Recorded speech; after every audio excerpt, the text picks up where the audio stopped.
He tells us in Matthew 18, don't let your heart be consumed with seeking glory and affirmation and status and power and prestige. He tells us that the true measure of greatness is seen in humility. That you can have money and you can have status and you can have fame, but the true measure of greatness, God says, is seen in the humility of your character. He tells us in Matthew 18 that when we come into the kingdom, we should be childlike, for we're never called adults anywhere in the Word of God. He tells us in Matthew 18 that we should be humble in our dealings with one another. He tells us in Matthew 18 that as we interact with one another, we should interact with one another as if we are interacting with Christ himself. He tells us in Matthew 18 that we should not be the cause of somebody else stumbling or being led into sin.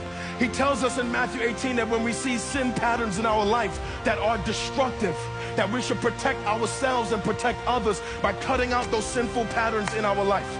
He tells us in Matthew 18 that we should not despise other brothers and sisters, that we should see the worth and value in other brothers and sisters, even if we don't have an affinity for them. He tells us in Matthew 18, watch, that we should leave the 99. That is, when we see brothers and sisters go astray, we should go and get them and bring them back.